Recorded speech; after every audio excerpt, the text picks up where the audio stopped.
High hello everyone, welcome to my back channel. कशा आहात तुम्ही सर्वजण? आय होप तुम्ही सर्वजण मस्त आणि मजेत असाल. गुड मॉर्निंग सर्वांना. तर बघा ना, आज ना मी सकाळपासून काही व्हिडिओला सुरुवात केली नव्हती, कारण ना मी गावी आलं म्हटलं माझं खूप आरामात काम चालू असतं. माहेर असते की तिथे खूप आरामात उठायचं, मस्त म्हणजे प्रत्येक गोष्ट ही आरामात चालतच असते. तर बघा इथं आज ना संध्याकाळची वेळ होती, कारण मी आज सकाळपासून काही व्हिडिओ बनवायला मला टाईम भेटला नव्हता.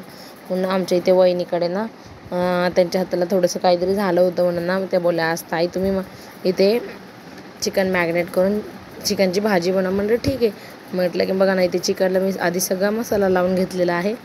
आणि इकडे बघा आमचा बाळ रडत आहेत, रात्याच्या मुलीला मध्ये मध्ये बोलवत होते आणि जा मी नाही करणार असं तसं. मग इकडे वहिनीनं एका म्हणजे मुलांसाठी ना फिक्कं चिकन शिजवत होती आणि मी असं डायरेक्ट चिकन बनवणार आहे. आणि इकडे बघा मी काय आहे ना, जो काय मसाला आहे ना म्हणजे धने जिरे काय आहे आणि ते मी वहिनीला मिक्स बघा इकडे मी वहिनी मसाला काढतात, तोपर्यंत मी इकडं दोन्ही चिकनच्या भाजीला मसाला लावून ठेवला आहे. आणि इकडे बघा ना माझं अशी इकडे गावी आलं ना म्हणजे मुलांचं तर मला काहीच टेन्शन नसतं आणि मुलं इकडे खूप आरामात खेळतात आणि माझे वहिनीचे खूप. आणि इकडे आमच्या आज नवीन पद्धतीने भाजी बनवणार होते, कारण मी आज काश्मीरी चिकन बनवणार आहे. आणि ओवा आणि जिरेची पावडर मी करून घेतलेली आहे आणि धनेपूड करून घेतलेली आहे. आणि मुलं तर बघा गावी आल्यावर तर मुलांची फुल मस्ती असते की त्यांना ना इकडे तिकडे बाहेर पळतील, उन्हात वगैरे करते. त्यांच्याकडे सतत एक जणाला आम्हाला कोणाला तरी लक्ष द्यावं लागतं. तर मग आम्ही ना आमच्या आईला ना त्या मुलांकडे फक्त लक्ष द्यायला लावत असतो ना आम्ही दोघीजण. म्हणजे मी तर काही जास्त काही करत नाही. तुम्हाला खरं सांगायचं म्हटलं तर मग माझ्या भावाला कधी खावं वाटलं तर तोच मला सांगतो, कारण आपण रोज काही एक नवीन पदार्थ करत नसतो. आपण म्हणजे कधीतरी असं एखादा नवीन पदार्थ करत असतो. मग भावाला मूड आला तर तोच मला सांगत असतो. तर बघा इकडे ना तो पण चिकन मॅग्नेट करायचं होतं, म्हटलं ना आधी किचन साफ करावं, कारण मला ना हातासं आपण किचन साफ केलं ना एक काम आपल्याला डबल काही पडत नाही आणि एक काम ना पटकन आणि इझी होऊन जातं. मग इकडे ना मध्ये मला सर्वजण बोलत होते, म्हणून थोडंसं काही वेळेस रागात पण बोलत असते. त्याच्यामुळे मी माझा इथं आवाज म्यूट करून ठेवत असते. आणि तुम्ही ना वहिनीला ते काश्मीरी चिकन कशा पद्धतीने करायचं आहे मी त्यांना सांगत होते, कारण की ना थोडा समजून घ्या, कारण की ना कुठेच व्हॉईस ओव्हर करायला टाईम भेटत नाही. आता तरी पण खूप लेट झाले तुमच्यासाठी ना, मी 12-1 वाजता व्हॉईस ओव्हर करते. आणि बघा इकडे ना तो आहे आमच्या दुसऱ्या वहिनीचा मुलगा, तो ना त्याच्यात म्हणजे माझी वहिनी तिच्यासोबत मस्ती करतो आहे आणि तो खूप मजा करत असता. मग त्याला काय व्हिडिओमध्ये आवडत नव्हतं, म्हणून तो एका कडेला निघून गेला. आणि इकडे आमच्या दोघीची खूप मजाक. आणि आम्ही दोघी ना काय बोलतात ना मैत्रिणीही आहोत आणि नणंद भाऊजही आहेत. आमचं एवढं घट्ट नातं आहे ना, फक्त ना खरं म्हणाय आमच्यामध्ये मी चिडकी, कारण की ना मला थोड्या गोष्टींना राग येऊन जातो. मग इकडे बघा मी वहिनीची थोडीशी मजाक घेत होती. वहिनीला सांगितलं की तुम्ही हे करा, तर आमच्या भाभींना तर काय हाताला खराब झाले. मग आपण एखाद्याची मजाक घ्यायची मला काही सवय नाही आहे. मग मी म्हटलं तुम्ही ना राहू द्या, कारण की ना मला चिकन मॅग्नेट करायला मला खूप आवडतं ना. चिकन मॅग्नेट करताना ते खरं तर हाताने केलं तर त्याला व्यवस्थित म्हणजे कान्याकोपऱ्यातही ते चिकन व्यवस्थित असं मस्त मॅग्नेट मुरून होईल. त्याच्यामुळे मी हे चिकन हातानेच मॅग्नेट करत असते, कारण ना एक बोलतात ना हाताचा स्पर्शच वेगळा असतो. त्याच्यामुळे मला तो चिकन मॅग्नेट करायला तर मी ऑलवेज करत असते. तर बघा ह्या ना घरामध्ये ना थोडासा उजेड काय ठिकाणी जास्त आहे, तो मोबाईल ठेवू कसा काय समजत नाही.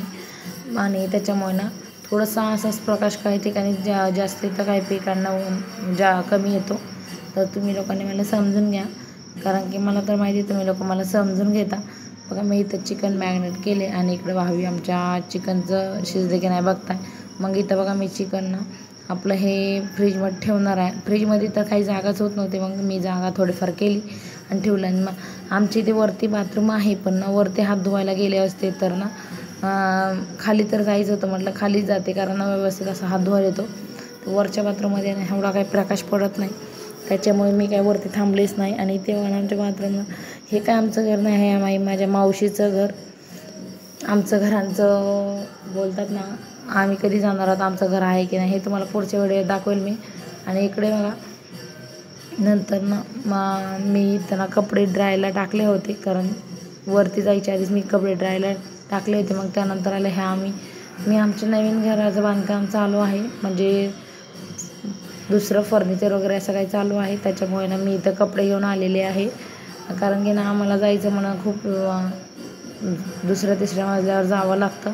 मग इथे ते POP वाले भैया होते, त्यांनाही बोलले आणि एवढा पसरा पडला होता ना वरती की जायला पण काही सुचत नव्हतं. आणि एवढं ऊन पण लागतं ना, कारण आता ऊन आहे म्हणजे ऊन तर जास्त लागणारच झालं.